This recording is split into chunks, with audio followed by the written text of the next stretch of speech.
Good morning, Tara here, and today we are going to take a look at a parent-teacher conference event. Here we are on the login page. Parents would log in using an email address and a password. To access the login link, you would either want to send this out to parents either via email or place it on the school website. Now, here is the scheduler itself.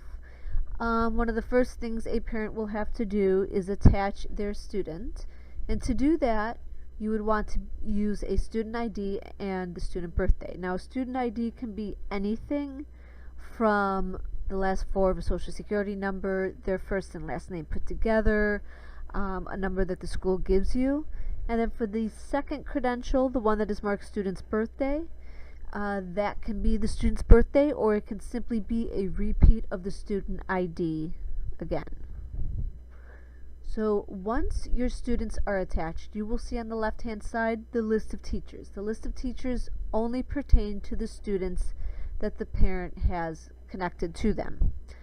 Under the legend, please note that the colors for each of the teachers correspond in the scheduler.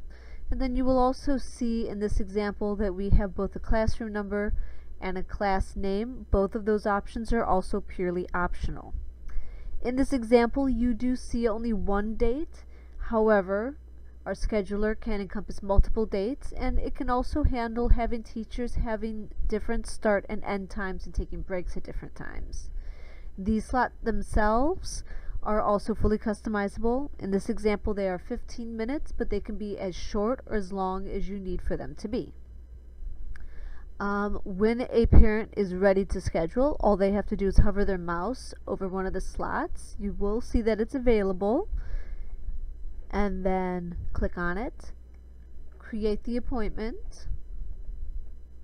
Appointment is now confirmed. And then under the Your Schedule option, you have the ability to cancel, view the details, or change the time. Once a parent has finished scheduling, they will receive a confirmation email. The confirmation email will have a summary of all of their appointments, and we also have reminder emails that also go out as well. And that is the front end. Now, here we are on the back end. And to give you a brief rundown of the back end, right here is the name of the account. And here on the left hand side is the name of the individual who is logged in. Underneath that, on the left hand side, we have the main navigation with links to the events page, which is the page that we are currently on. The appointments list. The appointments list has all of the appointments for all of the events on the account, past, present, and upcoming. The contacts page does have all of the contacts housed in it, so that does mean administrators, parents, teachers, and students. Global setup has additional features. Links to our user manual, our reports page, the online scheduler itself, and the Tour This Page option. The events page can have as few as one event or as many events as you need. This particular example only has 2. To make changes to your event itself, you would simply select it. You now see that we have options available, and we click the orange Go to Event button.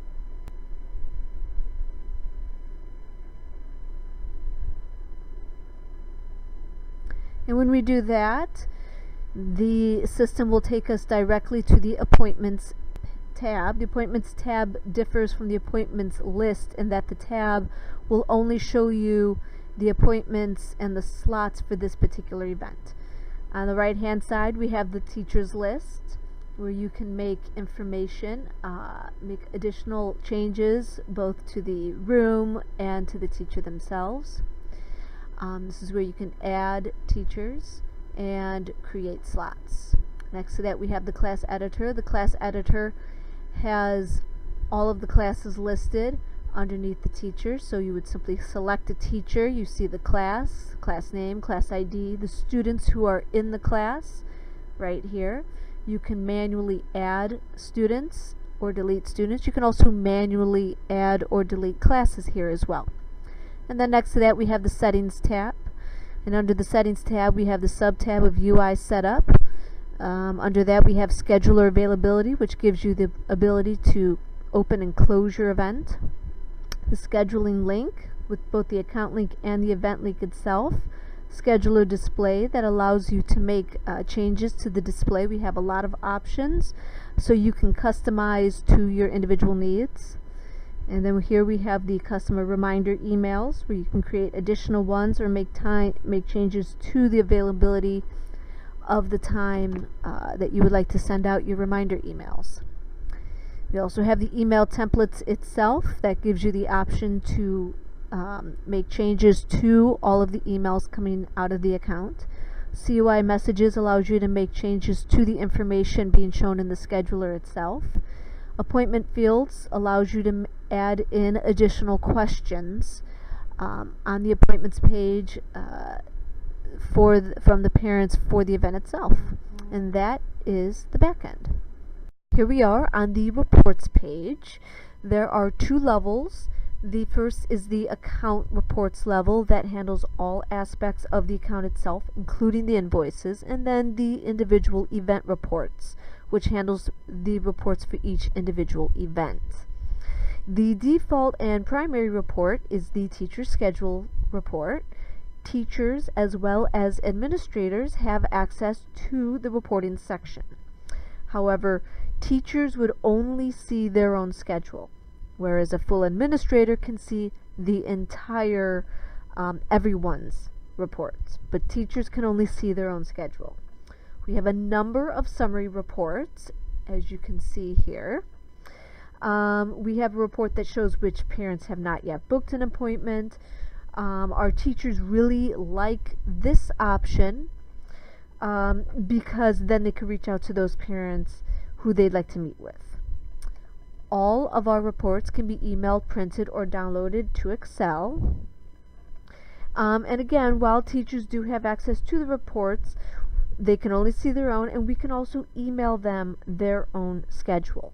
You could do that right here with email report, and that would send out an individualized email schedule to each teacher. You can also, from this particular page, email each parent their own schedule as well. And that is the reports page.